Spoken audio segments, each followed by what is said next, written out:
fear that because of your vote, he might have to go fight in Iran? Well, there is no basis for that fear. There is, however, a deep concern that is well justified about this president. That's why what I try to do is oppose a rush to war. I started speaking out against it back in February because I was worried about President Bush. Working with members of Congress. Hillary, your lips are moving and you're lying. You're lying. There is no legal authority whatsoever. But what I think is most important is that we have aggressive diplomacy. Stop. Freeze that. She's ignorant. She's ignorant. The law that was passed right after 9/11, coupled with the resolution that Lieberman put in, does give the president the power to go to war. And that she doesn't even understand that, and didn't even understand when Webb said that this is illegal internationally. You cannot take an army of a country and say they're terrorists.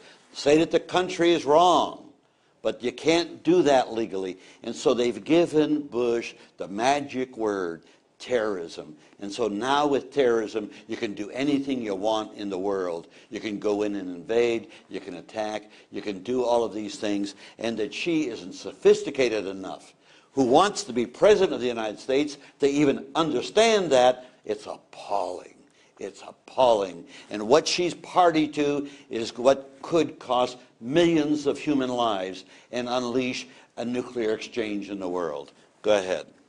That the Bush administration has allowed this situation to worsen and fester because they won't have any diplomatic relations of any sort with Iran. So what I would do is to immediately begin that kind of negotiation. And I wouldn't ask the Iranian... Freeze it. Her husband was involved with the sanctions against Iran and refusing to really deal with them in a proper, honest way. Oh, he made some a little, but he's the one that initiated a lot of this stuff. And so she doesn't look back to that. It's always looking forward to what we can do. What they can do right now in the Senate is turn around and repeal what they just did with the Lieberman Amendment. Why can't they do that? Why doesn't she stand up and ask for that? That's not what they're doing.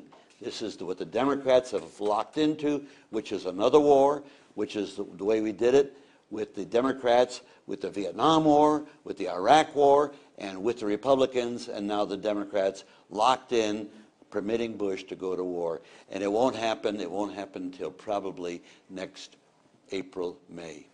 Roll it. Up their quest for nuclear power or anything else. Get them to the table.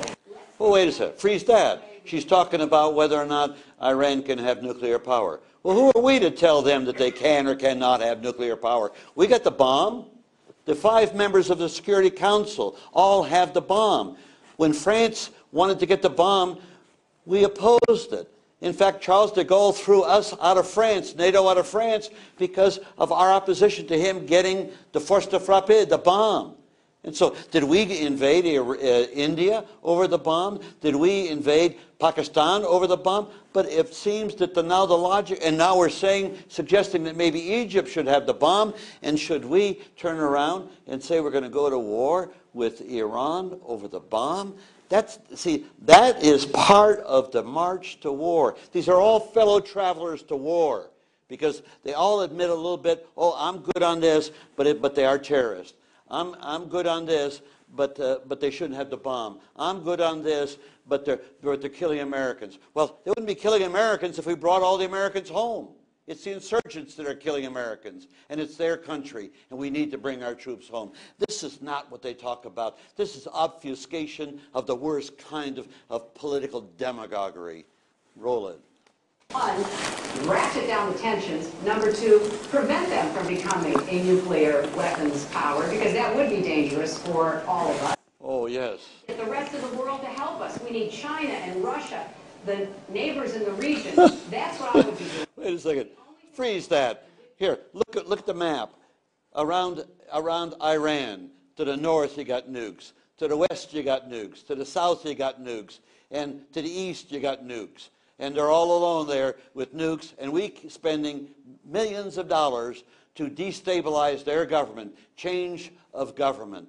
And we tell them that they're the axis of evil and that we should do something about it. And then we exhibit military plans to use nukes to stop them from having nukes. Does it get any sicker than that in our political leadership? Roll them. Thanking you for your service is that having been in Iraq, you know that the Iranian Revolutionary Guard has assisted the militias and others in killing our... That is, freeze that. That is not true, and they have no proof of that. It's been charged by some of the military. They do it without having any proof at all, and it's repeated over and over again, and that's why 52% of the American people think it's okay to go to war with Iran. These are bold-faced lies. Let's see what this kid responds. Imported technology and technical assistance. I believe they are a terrorist group. I think see that? Getting them and putting some pressure on them is an important part of getting to the diplomatic table with both carrots and sticks. All right. So oppose the Russian war, but get tough and have a diplomatic approach to Iran. All right.